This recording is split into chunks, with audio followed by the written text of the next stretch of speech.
Dear Blizzard, everyone knows that Diablo 4 needs some work in order to be great. But that doesn't mean the game is fundamentally broken. The biggest two problems with the game right now are endgame stuff and improvements to itemization. Problems so glaring that you yourself acknowledge, and that's a good thing. But if you can choose only one thing to focus on, it should definitely be itemization over endgame. Itemization is the way to go because of Diablo 2.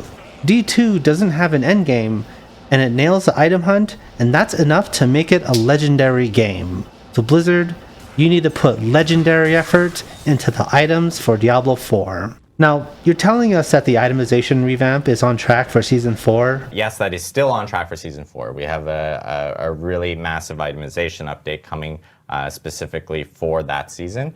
But we both know that 3 months from now is not a lot of time to fix itemization as a whole.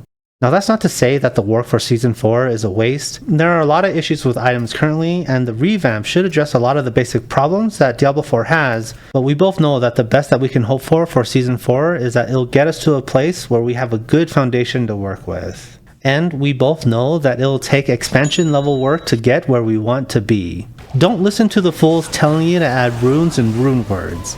It's not a good idea. It takes too much effort for too little value. When people think of rune words, they think of sick upgrades. Spirits? Oh yes. Hodo? Hell yeah. Enigma? Oh my god! Well, guess what? These weren't added until patch 1.10, a significant number of big patches after the expansion was released. And to be honest, Enigma is not that great of an item. Look at these guides for all the other classes. Pally, Enigma. Necro, Enigma. Druid, Assassin, Barbarian, Enigma, Enigma, Enigma. And prior to 1.10, no one even looked at rune words. I mean, stealth was good for leveling, but that's it. When you found a burr rune, it was good to put it in your Crown of Ages. Hooray. If you spend time adding the runes, making it make sense in the inventory, changing the socketing mechanics of items, and adding the rune word combos, just so that they can go Enigma, Enigma, Enigma. It's way too much effort for too little value. Rune words are garbage. Blizzard, if we go back in time, we'll see that Diablo 2 started with this structure of items. Normal and exceptional quality items with normal quality uniques. That's right, Diablo 2 Classic only had normal and exceptional items, and the item hunt is actually very similar in both games. In Diablo 2 Classic, you hunt and analyze rares, and in Diablo 4, you hunt and analyze rares. And uniques are the same too. You were looking for a gold dagger, a silks, and an SOJ. And in Diablo 4, you're looking for uber uniques. I know this for Diablo 2 because these were the items that I wanted when I played D2 Classic on Battle.net. And when Lord of Destruction came out, that added a whole new item quality, and they were called elite items. And it was in this expansion that all the items that you know and love were introduced. I'm talking about the arachnids, the maras, the shekel, baby! And you know what that means? It means that Diablo 4 can follow right into Diablo 2's footsteps and evolve into a true classic. Now, there is a criticism that the progression in Diablo 4 is too similar to Diablo 3. And for those that don't know, Diablo 3's progression is that you play and then you turn Super Saiyan.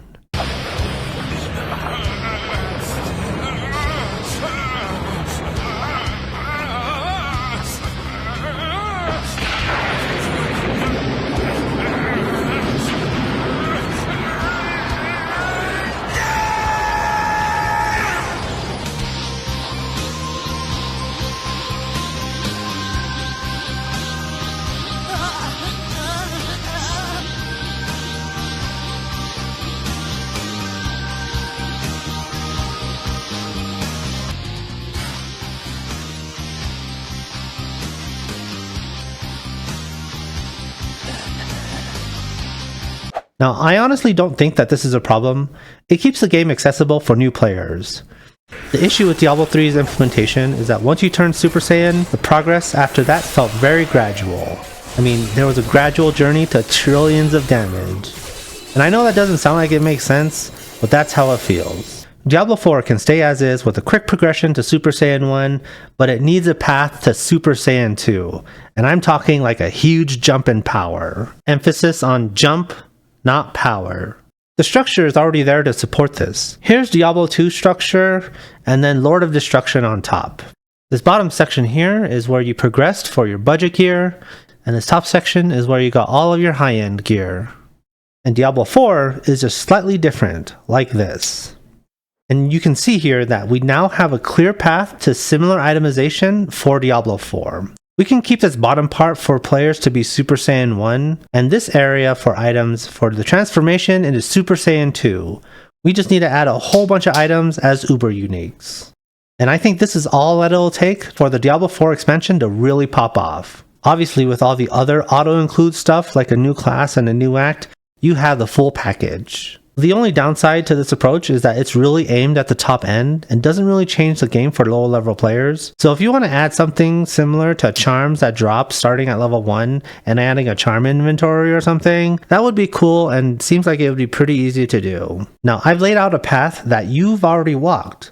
The only thing that's holding you back is yourself. I know that you have an immense amount of pressure to do something new and innovative, mainly because you're one of the oldest siblings in the whole ARPG genre, but I just want to say that it's okay to stick to the basics. If you try to do too much or over-engineer the expansion systems, like the armor and resist calculation that existed in Season 1, that'll lead to disappointment. Because at the end of the day, it's about executing the idea better than anyone else, rather than having the most novel idea executed poorly. Thanks for listening. Sincerely, Fighters.